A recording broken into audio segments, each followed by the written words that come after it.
जय माता दी। मेरे सभी प्यारे दोस्तों, मैं लक्ष्मी शर्मा बड़ों को चरण स्पर्श, छोटों को प्यार और बराबर वालों को दिल से नमस्कार करती हूँ।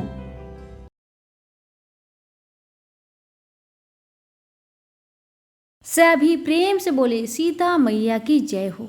आज मैं आप सभी को सीता नवमी की व्रत कथा सुनाने जा रही हूँ। जो भी भक्त सीता माता की इन कथाओं को श्रद्धा पूर्वक सुनेगा, उसका अखंड सौभाग्य सदा बना रहेगा। कथाओं को पूरा सुनिए, अगर अच्छी लगे तो दूसरों के पास शेयर कीजिए। अब सुनिए कथा, प्रेम से बोलिए सीताराम की जय हो। सीता नवमी की पौराणिक कथा के अनुसार मारवाड़ क्षेत्र में एक वेदवादी श्रेष्ठ धर्म धुरीन ब्राह्मण निवास करते थे। उनका नाम देवदत्त था। उन ब्राह्मण की बड़ी सुंदर रूप गर्विता पत्नी थी। उसका नाम शोभना था। ब्राह्मण देवता जीविका के लिए अपने ग्राम से अन्य किसी ग्राम में भिक्षाटन के लिए गए हुए थे। इधर ब्राह्मणी कुसंगत में फंसकर व्यभिचार में प्रवृत्त हो गई। अब तो पूरे गांव में उसके इस निंदित कर्म की चर्चाएं होने लगी, परंतु उस दुष्ट ने भाव ही जलवा दिया। दुष्ट कर्मों में रत रहने वाली वह दुर्बुद्धि मरी तो उसका अगला जन्म चंडाल के घर में जन्म हुआ। पति का त्याग करने से वह चंडालनी बनी। ग्राम जलाने से उसे भीषण कुष्ठ हो गया तथा व्यभिचार कर्म के कारण वह अंधी भी हो गई। अपने कर्म का फल उसे भोगना ही था। इस प्रकार वह अपने कर्म के योग से दिनों दिन दारुण दुख प्राप्त करती हुई देश देशांतर में भटकने लगी। एक बार देवयुग से वह भटकती हुई कैलाशपुरी पहुंच गई। संयोग बस उस दिन वैशाख मास शुक्ला पक्ष की नवमी तिथि थी, जो समस्त पापों का नाश करने में समर्थ है। सीता नवमी के पावन उत्सव पर भूख प्यास से व्याकुल वह दुखियारी इस प्रकार प्रार्थना करने लगी, हे सज्जनों, मुझ पर कृपा कर कुछ भोजन सामग्री प्रदान करो, मैं भूख से मर रही हूँ। ऐसा कहती हुई वह स्त्री श्री कनक भवन के सामने बने 1000 पुष्प मंडित स्तंभों से गुजरते हुई उसमें प्रविष्ट हुई। उसने पुनः पुकार लगाई, मैया कोई तो मेरी मदद करो, कुछ भोजन दे दो। इतने में एक भक्त ने उनसे कहा, देवी आज तो सीता नवमी है, भोजन में अन्न देने वाले को पाप लगता है, इसलिए आज तो अन्न नहीं मिलेगा। कल पारणा करने के समय आना, ठाकुर जी का प्रसाद भरपेट मिलेगा। किंतु वह नहीं मानी। अधिक कहने पर भक्त ने उसे तुलसी एवं जल प्रदान किया। वह पापिनी भूख से मर गई, किंतु इसी बहाने अनजाने में उससे सीता नवमी का व्रत पूरा हो गया। अब तो परम कृपालिनी ने उसे समस्त पापों से मुक्त कर दिया। इस व्रत के प्रभाव से वह पापिनी निर्मल होकर स्वर्ग में आनंद पूर्वक अनंत वर्षों तक रही। तत्पश्चात वह कामरूप देश के महाराज जय सिंह की महारानी कामकला के नाम से विख्यात हुई। जाति स्मरा उस महान साध्वी ने अपने राज्य में अनेक देवालय बनवाए, जिनमें जानकी रघुनाथ की प्रतिष्ठा करवाई। इस दिन जानकी स्रोत, रामचंद्र काष्टकम, रामचरितमानस आदि का पाठ करने से मनुष्य के सभी कष्ट दूर हो जाते हैं। अतः सीता नवमी पर जो श्रद्धालु माता जानकी का पूजन अर्चन करते हैं, उन्हें सभी प्रकार के सुख सौभाग्य प्राप्त होते हैं। प्रेम से बोलिए श्री रामचंद्र की जय, सीता मैया की जय।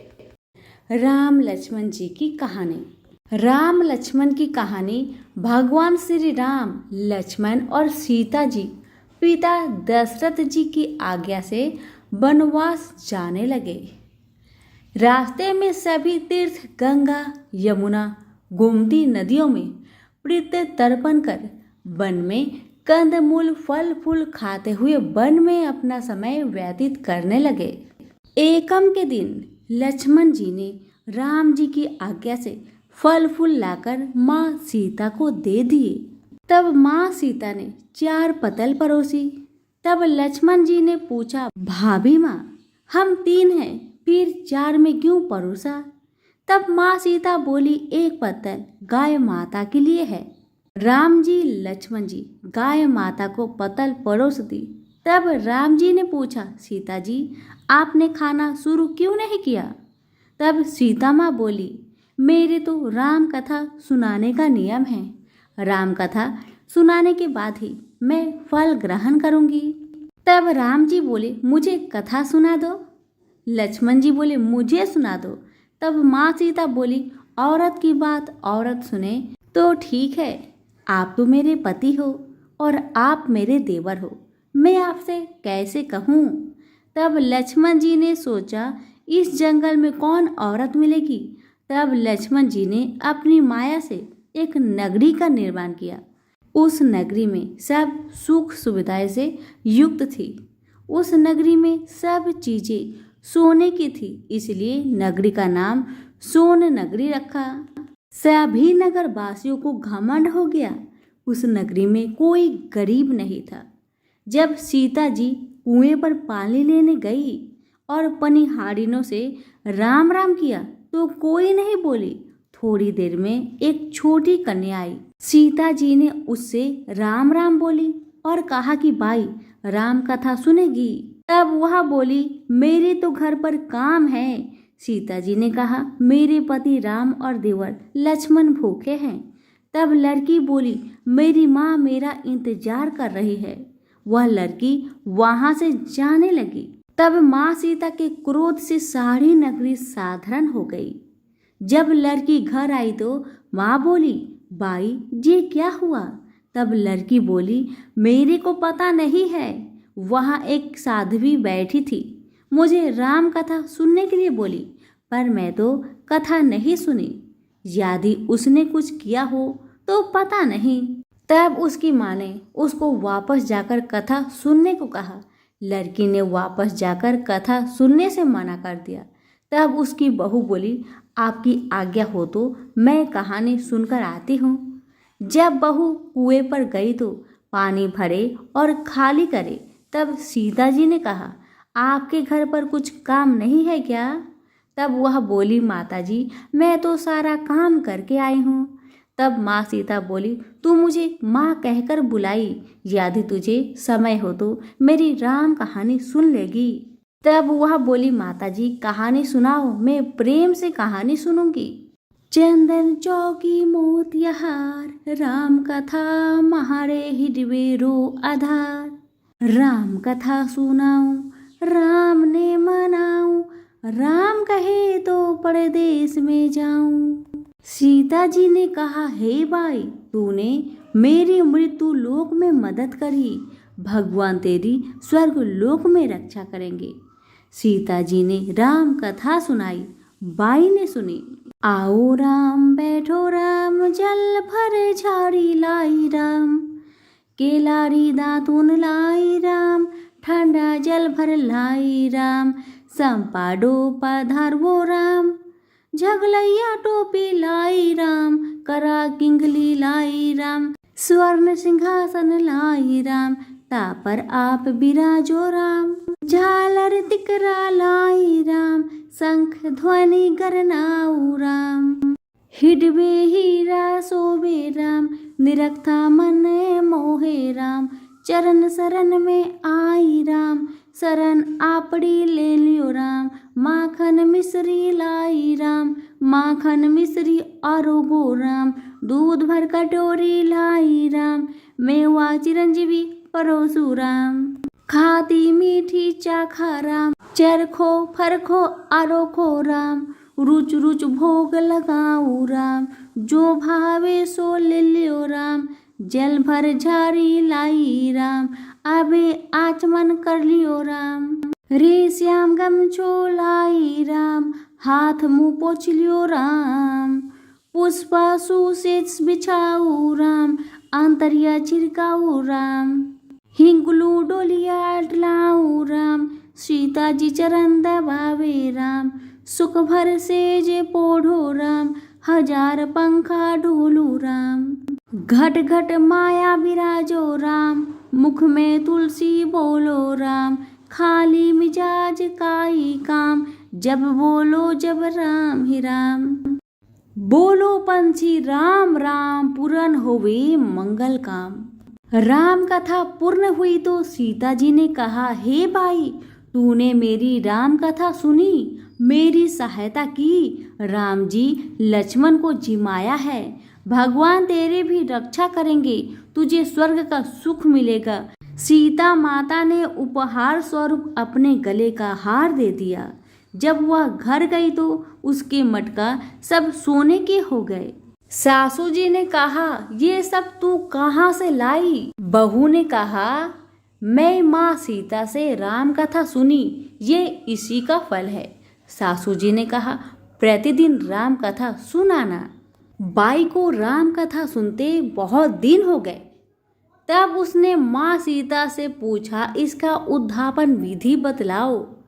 तब सीता जी ने कहा, 7 लड्डू लाना, 1 नारियल लाना, उसके 7 भाग करना।